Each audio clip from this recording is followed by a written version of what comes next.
Here we are with the second episode of the Disruptive Love podcast, and I'm David Bennett. And I'm Jonathan Bennett. And we're back again to positively disrupt love, dating, and relationships.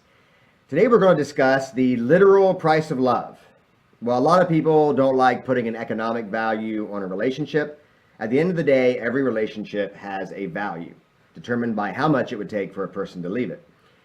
What prompted us to start thinking about this was there was a recent survey that was all over the news that was used to put down millennials, honestly. And the question was asked, how much would it take, what kind of raise would it take for you to leave a relationship? And the results showed that 1/3 of millennials would leave a relationship for a $37,000 raise.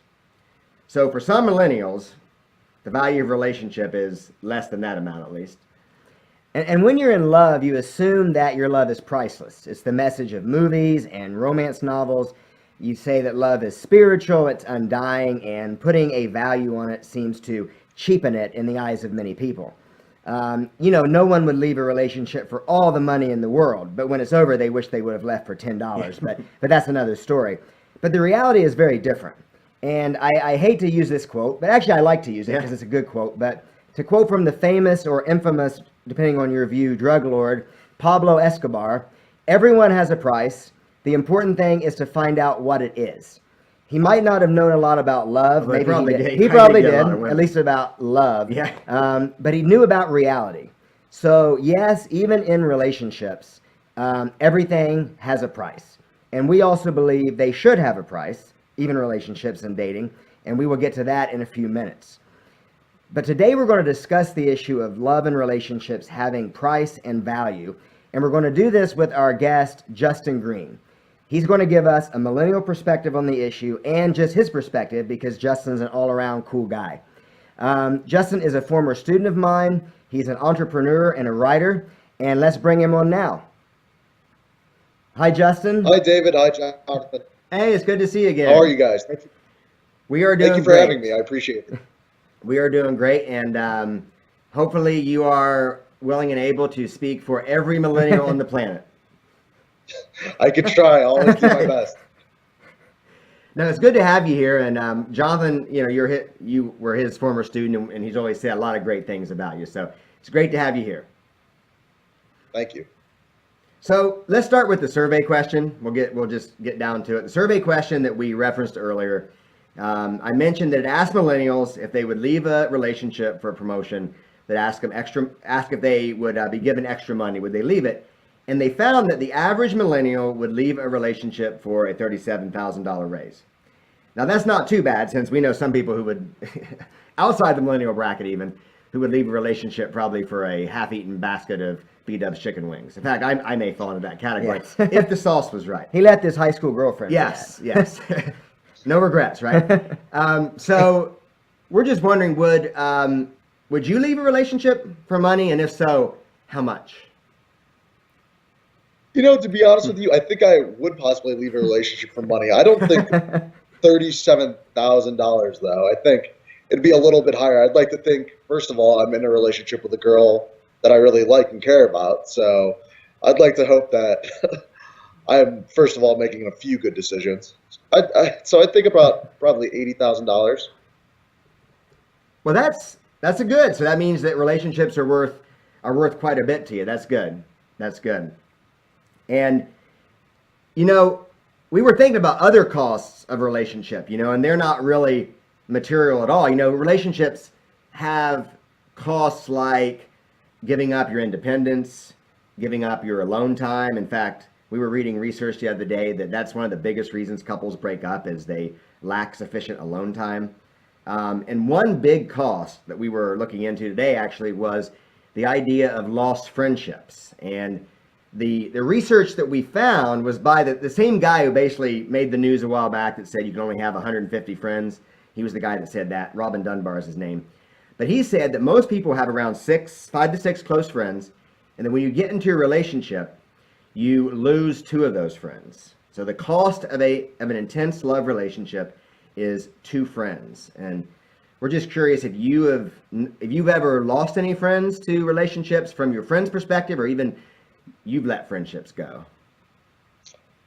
From my perspective, I have not lost any friends. I know I have a friend right now who is going through that. His one good friend, who he's known through his whole life, is getting married to an individual who's just doesn't really sync with his overall values. But personally, in my experience, I have not dealt with that. I've lost friends time and sometimes energy, which is fine and it's a part of life. Hmm. But I also think it's always good for your friends and girlfriends to also coexist.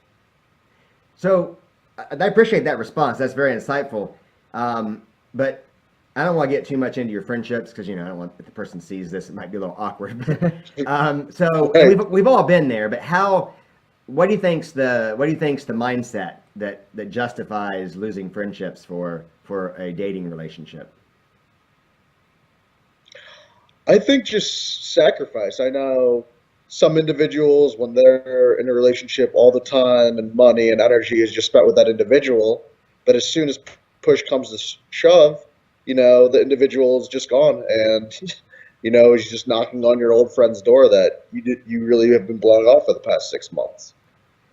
That's a very great Yes. point. I saw a tweet the other day, and I actually screenshotted it because if the guy ever gets out of his relationship, I want to post it on his Twitter timeline, because he said that your relationship with your woman always comes before your friends. Period.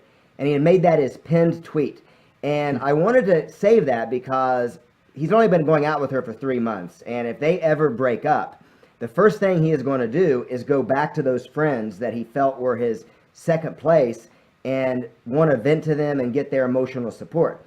Now, I like what you said because you can do a balance between the two. But there's definitely this mentality, as I saw in that guy's Twitter, that you have to, as somehow a weird show of loyalty, put your friend second to somehow prove to your girlfriend that she's important. So you at least have a great perspective on that. But obviously, a lot of people don't. Yeah, it's very hard. It's just hard for some people, and it is what it is. And I think too, you just get kind of used to it. So you go from, I see her occasionally, or him.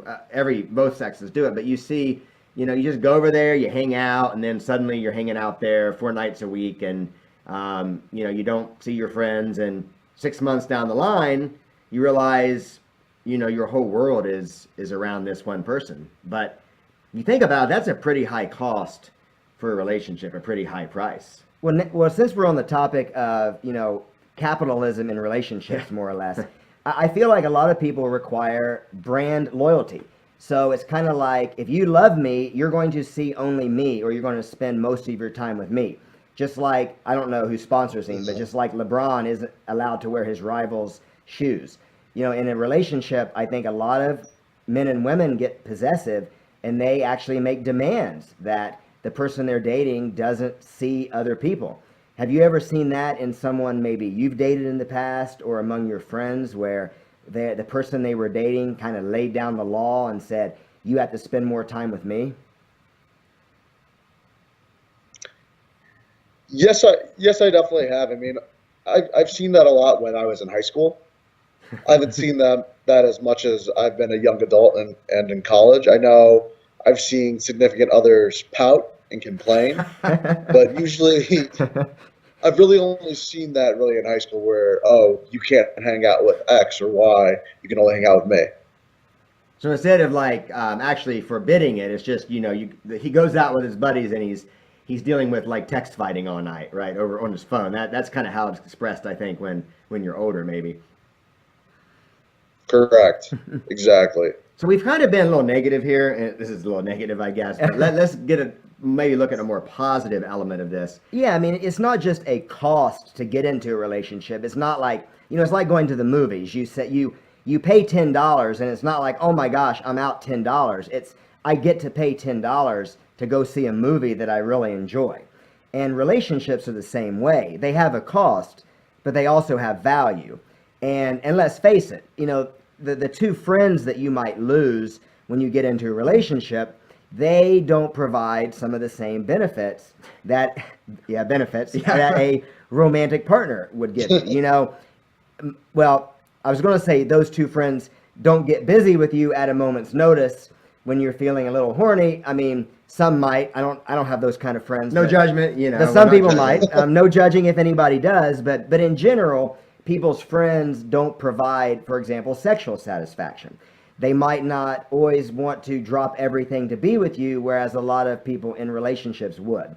So clearly, relationships provide value, which is why people pay the cost, because they feel that the cost that they're asked to pay, whether it's giving up their independence, giving up the single life, maybe losing friends, they feel that it's worth it because of the value they get from being in a relationship. Well, and what we've seen too with a lot of people, and I think this is in the millennial generation as well, just because you guys are the age where you're making decisions about marriage and college and schooling. We see that sometimes the value of relationship is actually downplayed. So we know people who will go to, they'll spend a lot of money going into debt for a college degree they don't even really want. Maybe their parents are pressuring them to do it. They'll be in a great relationship where they really like the person, but then they have to make a choice. Do I go to grad school halfway across the country, or do I stay in this relationship that I really love? And I think some people put more of a value on going to a grad school, maybe even in something they don't even like, or taking a job they don't even like, and they sacrifice a quality relationship. You ever seen that happen, or have you had to make a similar decision? Yes, I mean, I know a lot of friends right now who are trying to get their masters, and a lot of them are thinking about, hey, well, do I stay here or just continue with my life, because I don't expect her to really move and uproot all of her life and decisions just because of me. So yeah, I've seen a lot of couples go through that, and I know, and I feel like with that, it just kind of really depends on where you're at. I mean, if you've been with someone for 3 to 4 years, I think you can maybe work through with that. If you've been with someone for maybe 8 months to a year, I don't know, maybe that distance and time is what you need to pursue your career and dreams. And if it's meant to be, that person will be there at some point and you'll run into them again. I like that perspective, and I'm going to bring it back to a little bit of negativity again. I'm sorry. Man, always but negative. on the other side, of course, is the fact that you maybe overvalue something. I remember I've bought stuff, and I look back and think, when it's sitting unused and I spent in my house and I spent $200 on it, I think, why in the world did I buy that? It was such a waste of money. A ThighMaster, for example. Well, I've never bought a ThighMaster, but I assume you're speaking for yourself there. But a lot of people do buy like weightlifting equipment or a gym membership, and they say they're going to use it. They don't. They look back and think, what a waste of money. A lot of people do that with relationships too. You might have, rather than giving up like grad school you might have given up grad school for a woman, or a guy or a woman might have given up following her dream because she wanted to get married at a young age, and I think that happens a lot too, where people overvalue a relationship and then put their hobbies and their interests and their future on the back burner. Have you ever seen that, where maybe someone had a lot of potential, they were really going somewhere in life, but a woman or a man got a hold of them, and then suddenly they were living a life you never thought you'd see them live? Yes, I mean, I've definitely seen that, and it's really sad because they were at one place when they were around 25, and they could have been here. They could have been in a lot better spot, but it took them a little bit just to realize what they wanted and how to go about that, and they knew that they just couldn't be on a leash to their girlfriend.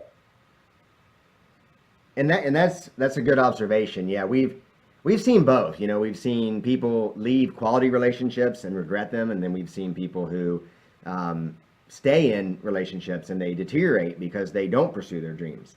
Maybe the lesson is life's about sacrifices, and no matter what choice you make, you're going to be giving up something of value, and that's what makes it challenging to make that choice. I mean, there's a lot of pressure, especially at your age, to make that choice about what you're going to do with your life, and it's considered permanent. It's considered almost forever. Have you ever felt pressured to make a choice between something you wanted to do, like very strongly? I don't mean like you wanted to watch a football game and your girlfriend made you go, to watch ballet or something. But I mean where you've ever seriously... Easy choice. It is an easy choice. For you, ballet. But yeah, sure. But have you ever had to make that choice where you look back and think, I really wish I would have made a different choice, but I felt pressured either by her directly or indirectly at the time? Have you ever had that?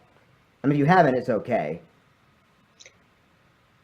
No, I have not, but I know just in my life I've made a decision where I've let just overall girls influence that. I know just with sports, for example, I wanted to play basketball at a different high school, but I thought, hey, I'd rather be around girls and X, Y, and Z and have more fun instead of being at an all boys school and just participating in that. So I do have some regrets, and I felt like I did make that decision kind of on just girls and having a social life as well at the time when I was in high school. I think sometimes that's a lot of people use that as an out, when they leave, when they make a decision that excludes their partner, it may be kind of an easy out. The relationship was kind of going downhill anyway. I remember that was my experience when I went to grad school. I hate to say it, but this is going to sound really insensitive, but I left, when I went to grad school, I left the girlfriend back, and I honestly broke up with her over the phone after being together for 2 years. And I just kind of moved on and went to grad school. I feel really bad about that. If she's watching, I really apologize for that. But earlier we said putting a price on relationships can be a good thing. And I think it's because why we say that is because recognizing the cost of relationships and the value they bring can help you make better choices about your partner, whether or not you want to get married.